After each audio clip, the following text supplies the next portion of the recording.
New normal, back to work and school during COVID-19. Tonight I am joined by Ms. Kelly Robinson, founder and CEO of the Minnesota chapter of Black Nurses Rock, Inc., and Director Sharon El-Amin, who represents our community on the Minneapolis Public School Board of Education, also known as the School Board for District 2 in North Minneapolis. Welcome. Thank you so much, Sarah. Thank you. Thank you, Sarah. Yes, welcome, ladies. Welcome back to KMOJ. We're so delighted to have you this evening as a part of our TPT Now special. We're going to jump right into the questions this evening. A lot to cover, right? The new normal, back to work and school during COVID-19. And so, Kelly, can you kick us off and talk about what we need to know about the different COVID-19 variants that are emerging here in our country? Yes, thank you, Sarah. One of the big things now is that, like any virus, it's looking for a home, and the homes are found in people that are unvaccinated. And so with the variant that's out there now, it's mutating, and it's jumping from person to person, particularly those who are unvaccinated. And so, we've got Delta, we've got a couple of others, and, it's one that in order for us to get the control in terms of trying to get back to being healthy, we have to put up the protection, and the protection is the vaccine itself. Thank you so much. And I know our mitigation strategies that we often, talk about, being vaccinated, right, Ms. Robinson, and also, wearing your mask in public, staying at home when you're sick, get tested as recommended, and wash your hands, right? And so we've talked about this here on the Know Your Options show very regularly each month. And Ms. Kelly Robinson has joined us in the past to talk about the impact of COVID-19 on our community. And so, Ms. Sharon and Ms. Kelly, can you talk about how this pandemic has impacted our community, specifically the Black community and our school communities over the last year and a half? I can certainly speak, Sarah, thank you, from the school perspective. Again, like Kelly has mentioned, the virus is just waiting to jump inside those who are not vaccinated, right? So from a school perspective, we are back in person. So it's been one of the most challenging times for us to be back in person, right? We're trying to make sure that we have the social distance set up, that we have the filtration set in, the air is flowing, good quality, but also trying to make sure that the culture within the school is healthy as well. So it's been very challenging. I mean, we've had a number of cases within the schools, and mainly on our north side Minneapolis area. We recently had to shut Edison down for 2 weeks because there was such a large population of individuals that had been exposed to it. Some even came back not positive, but just that exposure is even harmful, right? So we've been faced with a lot over these last months, basically, that we've been back in school. For sure. Ms. Kelly? Yes, so for me, it's been challenging on so many different fronts, as nurses. Collectively, we're just tired, and so it's taking everything that we have, and this is like our heyday because this is what we do. We take care of people. But for us, it is making sure that those who are not necessarily clear on what the vaccine is, what is it going to do, why do I need it, the underserved, the comorbidities that we all encounter in terms of either having hypertension, diabetes, or the like, those are the people that we really want to fully understand what's going on, because what we're seeing is people are still getting sick. The latest here today is that, Minnesota has 8% positive cases. That's a lot of people. And, Sharon spoke about just a second ago, Edison's had a break out at their school. We were there last week, Monday, and I did vaccines, and we'll be at Patrick Henry. But, and we've done Washburn, and we're trying to kind of get in there and protect those who are unprotected, and people are not clear on the fact that, as an adult, and even if you're vaccinated, there's such a mystery to it. We're in healthcare, and we don't totally get it, but we know what happens when you get COVID. You will get sick, and the vaccine itself will protect you. So for us, we're trying to reach people no matter where they are. We're currently right here, literally at the shelter at Higher Ground tonight. Our clinic's not over until 7. And so we're trying to educate this population and get them in and get them vaccinated. And we're just trying to be on every front that we can be on. Shout out to you, Ms. Kelly Robinson and Black Nurses Rock this year. Over the last year and a half, you highlighted the importance of just being present in community, taking our services to directly to community. So thank you so much for all that you're doing. And Director Sharon El-Amin, for your work in our schools right here in North Minneapolis. We so appreciate the dedication of 2 very intelligent, strong leaders, Black women leaders. So Black women rock, right? And this is so important. And so I feel so blessed to have you both here with me this evening on our TPT Now special. Kelly, can you talk about, this third shot, right? This booster. Do we need to get another shot of COVID-19 vaccine? And so I think that's one of the million-dollar questions that people are wondering. And there's a lot of misinformation out there. There's a lot of confusion. There's a lot of information coming out every day from press, right? And maybe not directly from our medical providers and trusted members of our community. So what's up with this getting another shot of the COVID-19 vaccine?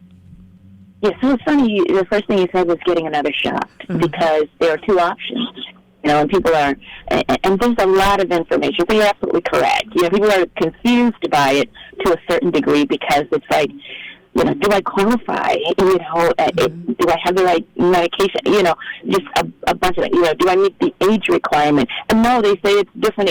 So there's a lot of different qualifications that you have to meet. But we're trying to keep it simple. So the first thing is the only approved drug for a booster shot is Pfizer. So we start right there. If you got Moderna, you're not in the picture right now regarding getting a booster shot. But the first thing you said was getting a third shot, because there is the opportunity to get a third shot, not necessarily a booster. And I know, what's the difference, that kind of thing. Yeah. But this is how the CDC has positioned it, because there are people who are compromised, whether they're on dialysis or they are receiving chemotherapy, or they have a chronic disorder, similar to any of those 2 disease processes. They really need to be vaccinated with a third shot. Now, for others, and they're included in that category as well, there's the booster qualification. So 6 months after your second shot, you're qualified for a booster. 1, if you're 65 and older. 2, if you're 18 and older and have what we call a comorbidity, which is you're obese, you have high blood pressure, you have diabetes, you've got kidney disease, you've got lupus, you've got asthma. The list is actually published an article, and you can go to the CDC website to see what that, because it's a long, long list. But anyone 18 and above that's compromised with any of the chronic disorders, they too also qualify for the booster shot, but it must be 6 months out. Okay, so today we're looking at everyone that's been vaccinated with their second shot prior to April 13th. So that's, and I know that's a lot, but that's kind of how we have positioned third shots and booster shots. Thank you. Such good information. Again, we want to make sure that we're providing accurate information. And Ms. Kelly Robinson has so much experience as a nurse yourself, right? And working in community for this last year and a half. So we so appreciate that. Kelly, I want to pivot now to ask, why do people still get COVID even after they're vaccinated? That's another big question in our community today. So think of the cold, the regular old common cold, and it's so funny how I want to say back in the day, which would be like 2019, okay, when someone said, "Oh, I got a cold," we would like put up a cross and go, "Oh no, don't give me your cold," You know what I'm saying? Because nobody wants to get sick. Nobody wants to kind of feel sluggish, fatigue, headache, fever, any of those things. I'm not quite sure why people aren't seeing the same thing in terms of the similarities with the virus itself, but it travels just like a cold does, okay? It's respiratory, so you can get it. The key thing, though, is if you have the vaccine, then you won't get as sick. You probably won't even be hospitalized, and 99% chance that you probably won't die. So that's the protection that the vaccine gives you. Now, you can get COVID once, you can get COVID twice, but if you're vaccinated, then your chances of living are stronger. Now, if you're unvaccinated, I don't even have to tell you that story because we have people that are dying every day. So that's pretty much it in a nutshell. So I think the message here this evening is that if you're not vaccinated, please highly consider getting vaccinated.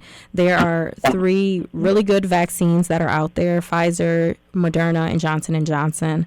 And so Ms. Kelly Robinson highlighted on a show that we did this past spring that, talk to your healthcare provider, right, Ms. Robinson? Talk to a trusted member of the medical community. We have a number of community agencies that are partnering with the Minnesota Department of Health, such as Black Nurses Rock, right, and other trusted organizations in our community that are partnering to make sure that our community has up-to-date and accurate information around vaccines, testing, just mitigation strategies that we talk a lot about here on the Know Your Options show. And so now I want to pivot. Sharon and Kelly, can you talk about, when will things finally go back to normal and really how they were before? Do we have a sense of kind of this trajectory of when we can kind of see, COVID tapering down? I know we had a surge this last summer and this fall. We're kind of in the midst of the height of a lot of community transmission. We're actually at a high community transmission level. But, do we have any idea of when things will feel like they can go back to normal, and how do we get there, frankly? And that's a pretty tough question. That's why I pivot back to you. Right. I mean, I don't know if I can even answer that. I think the school is really following the CDC guidelines. And, the latest is even speaking about a spike over the holiday seasons that we're getting ready to enter into. So I don't think we can really answer that question on when we will be back to normal. I think the more that we try to, again, encourage individuals to get vaccinated, right, and still practice wearing your mask and keeping that social distance and not being in crowded space, the better that we can try to get a handle on it. But I don't think I can say when we'll be back to normal. That's a tough one. Or maybe the new normal, right, as we're talking about tonight. What will be the new normal? And I think you've gotten to that around what things do we need to do to mitigate the risk and spread of COVID-19 during this time. And so it's almost our new normal. And I think the timeline of that really tough question of when will this end, right? I think the comment Ms. Robinson emphasized tonight, when we have people fully vaccinated, right, when we can reduce the spread and mutation of COVID-19. And so Delta, as we've talked about, listening audience, so many times on KMOJ, we have to stop the mutation of this virus. And so again, getting back to our new normal, right, will be, it's going to be a long road. And so we want to make sure, especially within the African American community, our Black community, and all communities, that we remain resilient. We're a very resilient community, but we have a long road ahead. And so please reach out to, organizations like Black Nurses Rock. Talk to your school leaders. Ms. Sharon El-Amin is right in community all the time.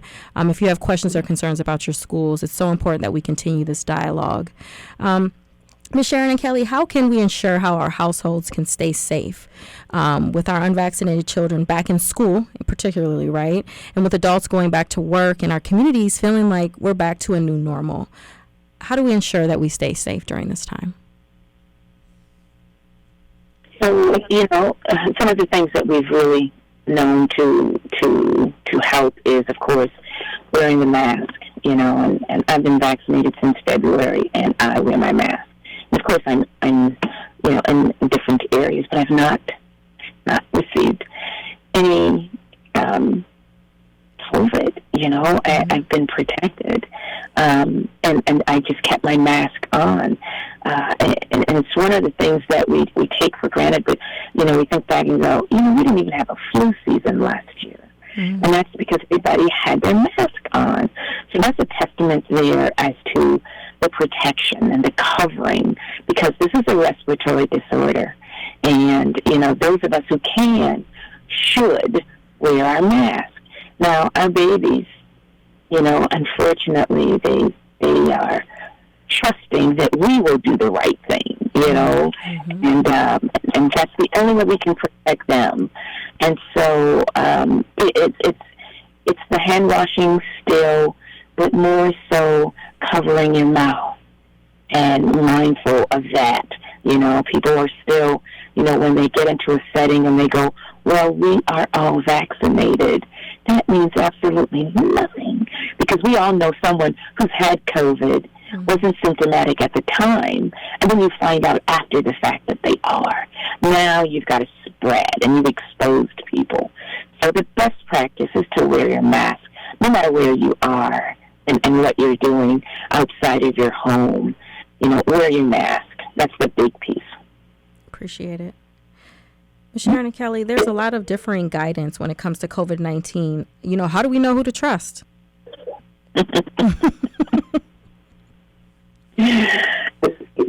think I tried to just remind us. Mm-hmm. As parents, you make the best decision. You are the ruler in your home, right? So yes. If you feel like your child is sick or is not feeling the best, you make that decision to not send them into the schools, right? Not expose them or let them be exposing anyone else to the potential of this COVID or whatever it may be. So, again, that hand washing, keeping sanitizer in your car, in your purse, all those different places where you go into contact in and out without thinking about how many other people have touched the door handles and things like that, right? So just being mindful and making your own decision. Follow your intuition, and if you feel like it's not a safe space, then mask up or pass it over, right? Don't put yourself into that environment. Now, I know that may sound easier said than done, right? Because sometimes we just can't prevent being in those spaces, so we just got to do, like Kelly has said over and over, washing the hands and masking up. And when you have those symptoms, instead of guessing, just take a day. Take a day and, try to recoup. But again, I know that's not easy. Everybody just can't take a day, right? So it's so many different challenges that we are being faced with, and especially when it comes to the school. So that's my advice that I can share. Yeah. If I can add to that, when we think of who can we trust, well, I know who we can't trust, and social media is that, for sure. Okay? So let's put that on the top of the list, because, social media is killing people. There are so many theories, and then you get what I call the great debaters out there, and they just want to get caught up in the rhetoric. And then you don't realize that what they're spreading is misinformation. And there are people that are so vulnerable and gullible that they think that because you've told the truth about one thing, then everything else that you're saying is true. And that's not so. And so my thing is, go to your doctor. Call your clinic. If you're not sure about what's happening, then let's get tested. Yes. You just have to ask people that are in the right business, and that's healthcare. You can't rely on social media for your healthcare information. Everybody Googles absolutely everything. Go to the CDC website and find out for yourself. Don't take this information that you're getting from someone who's making a joke about something, or, just taking it so lightly. I just, and we positioned ourselves as Black nurses. within the Twin Cities, across the country. We're a national organization as Black Nurses Rock, and our thing is to be in the right position to answer those questions. We all have access on Facebook and websites and so on and so forth. Reach out to us. You know, the clinics are posted. Come and ask the question. Here in the Twin Cities, we're at the barbershop on Friday and Saturday at Wilson's Barber on Penn and Broadway. And, of course, you all know that's where the conversation occurs, okay? Yes. Mm-hmm. There's a lot going on at Tito Wilson's barbershop, okay? Folks are just hanging out, and there's a great dialogue about the vaccine. And not everybody that comes through the door gets the vaccine. Some people just really want to understand. Yes. And eventually they do, you know, because the thing is, once you get the facts, then you understand. Mm. So, yeah. Start with your physician. For sure. Information is power, right? And that's, I think, the most important thing. And that's why this evening here on the Know Your Options show, partnering with TPT Now for this special to talk about COVID-19. We're going to keep it real. We're going to provide accurate information. There are so many settings where you can come talk to somebody from your community. Black Nurses Rock, one of those organizations, or Director El-Amin, right in your school district, right? There's so much great information, I would say, coming out of the Minneapolis Public School District about how to keep our children and our families safe. There's so much information on the Minnesota Department of Health website. There's information everywhere, but this is accurate information. And so we want to keep our children, our families, our neighbors, our brothers and sisters, our mothers, our aunties, and our cousins safe during this time and really save lives. We've lost too many people to COVID-19. I bet you everyone listening this evening knows somebody that's been impacted by COVID. And so, you know, I want to pivot in the last few minutes of the show to talk about our mental health and well-being. Wow. We've gone through so much over the last year and a half, and I know people have a feeling of isolation, sadness. We're probably super emotional or even angry at why did this happen? And so how is Black Nurses Rock, or our public health community and our school district, really trying to support our community and our families and our kids during still very challenging times? I know for the schools, we have really increased the number of counselors that we have directly in the schools. So that is one of the ways we're trying to, again, just provide opportunities, but also really trying to pivot and build relationships with community, too, to have some safe space, right? The children are coming in. I think their return to school helps on a social impact, so that, you know, they have been so isolated and been alone, and instead of the screens, but being amongst people, it's a challenge. You know, it's been a while, but I think it's good for the mental capacity for them to be able to be in the space again, but we still just can't jump right in and think that we can continue to do what we've been doing before, right? So it's taken a lot more patience, it's taken a lot more understanding, and it's taken a lot more to be aware of what's actually going on in the classrooms, in your space, and providing our students and even our teachers, right? We have to be able to be compassionate and have that empathy that's needed all throughout this process. Because we're all showing up with so much in our bags, right? So we gotta just really provide the space to unload, but also making it healthy, providing the joy, and just trying to do what we can together. Yeah. That mental health component is a real tough one, because the people that we see, particularly when they come and sit in our chair, you know, we get that time to engage in conversation. And stories are heartbreaking because most of the time it is, I lost this person, I lost that person. And it takes that realization for people to get to the point where they need the vaccine. But still people that we know we haven't heard from. You know, we're on social media, so just call, check on people, check on them, because we all need engagement. Even if it's just a short phone call or as you text message, you know, and mentally we are all struggling, all of us.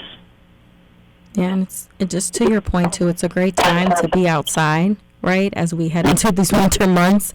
I think last year was particularly challenging because we couldn't get out, we couldn't congregate, right? While it's nice outside, get out, especially spread out, be together outside. Try to limit that exposure, right, of having crowded spaces indoors. And if you are indoors, as we've mentioned this evening, wear your mask, right? There's so many mitigation strategies and community strategies that are working. So again, I just want to reiterate, get your vaccination if you haven't already. When it becomes available for your age group, our 5 to 11-year-olds, consider that, families. Wear your mask in public, in crowded spaces, even crowded outdoor spaces, right?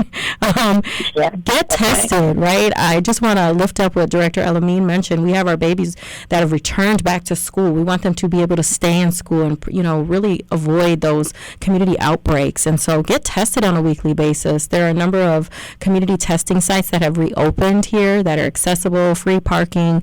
I know in Hennepin and Ramsey County, there are a number of sites that our community can go to. And stay home if you don't feel well. I think that's a really important point that Director El-Amin and Ms. Kelly Robinson have reiterated this evening.